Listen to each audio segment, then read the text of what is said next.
आम समस्त मिसी रथ को स्वागत करवा। आज कार्यक्रम जो पिलार बयस 5 वर्ष अधिक से शिशु बाटिका श्रेणी नाम लिखेबे एवं जो पिलार बयस 6 वर्ष अधिक से प्रथम श्रेणी नाम लिखाइबे। बर्तमान आम सरकारी विद्यालय नाम लेखा चली अच्छी। यही अवसर आम गहन उपस्थित अच्छा देख पंडी गोष्ठी शिक्षा कार्यालय सहगोष्ठी शिक्षा अधिकारी तथा गोष्ठी शासन केन्द्र संयोजक श्रीजुक्त बालवासी सार सहित अच्छा अन्यतम सहगोष्ठी शिक्षा अधिकारी श्रीजुक्त रसानंद घड़ई सार उपस्थित अच्छा ग्राम समस्त अभिभावक अभिभाविका। अनुरोध करुँ सार को आज दिवस महनीयता विषय में सार निजर वक्तव्य रखिए। श्रीजुक्त माझी सार। धन्यवाद सार। आज हूँ सचेतन रथर तृतीय दिवस। यही तृतीय दिवस आज आम पहुंचीचु ओडासिंगी उच्च प्राथमिक विद्यालय। यही परिप्रेक्षी में उपस्थित रही उक्त विद्यालय प्रधान शिक्षयित्री मैम एवं अन्य सहकारी शिक्षक शिक्षयित्री एवं आम गाँव उपस्थित अच्छा क्लस्टर सीआरसी जी की आज दीर्घ 3 दिन धरी रौद्रताप सचेतन रथ परिक्रमा कर लोक अभिभावक मान सचेतन कर सीआरसी श्रीकांत सामंतराज सार एवं उपस्थित अच्छा मोर सहयोगी बंधु एवं घड़ी सार आमर वीडियो ग्राफर भी अच्छा आम संगे एवं चालक बाबू यही सब अवसर में उपस्थित रही ग्रामर समस्त अभिभावक अभिभाविका एवं यही ग्रामर अध्ययनरत रही समस्त छात्रछात्रीगण यही सब अवसर समस्त अनेक अनेक हार्दिक अभिनंदन सुस्वागत।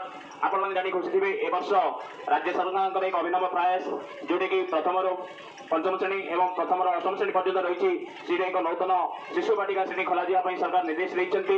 परिप्रेक्षी में 2 तारिख ठार 5 तारिख पर्यंत आपण विद्यालय में प्रवेश उत्सव खड़ी छुआ कार्यक्रम आयोजन कर निवेदन करी आपण जो छुआ को 5 वर्ष पूर्ण होती राज्य सरकार नियम अनुजाई आपंकर स्थानीय सरकारी विद्यालय में निज छुआ को नहीं शिशु बाटिका नाम नमद करेंगे।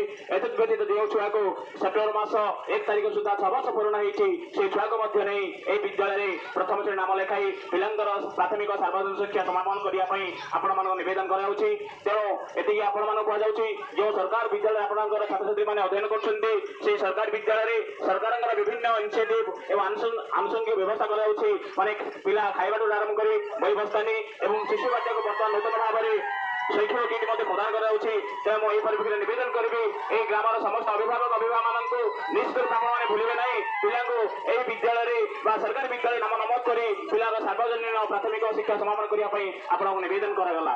यही परिप्रेक्षी में निवेदन करी क्लस्टर सीआरसी बंधु जी कि आम सहित 3 दिन धरी खरारे साथी प्रचार प्रसार काम आरंभ कर आगू नहीं परिप्रेक्षी में किसी स्लोगान कहवाई सार को निवेदन करी जोटा कि आपण निश्चित रूपे उत्साह सृष्टि एवं यही विद्यालय पिला नाम नमद करने आपण मैंने आग्रह सृष्टि करेंगे। धन्यवाद।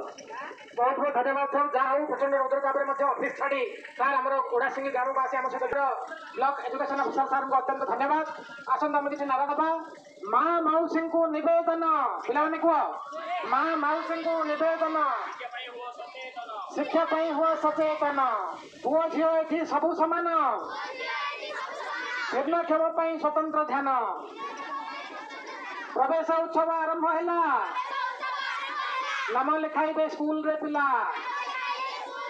कही कही आम जाऊँ चली नाम लिखाइबा जीवनी भूली खुशी रे पिला पढ़िले पाठ विद्यालय नाम देखाए बाट नाम लेखा पाई नहीं पाउना 8म पर्यंत सब मागणा आग को 10म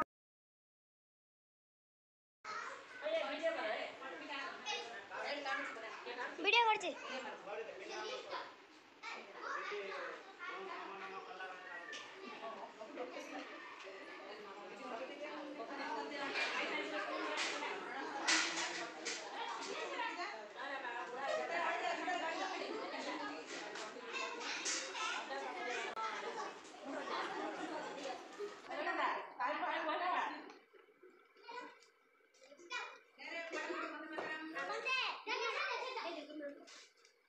अरे बोले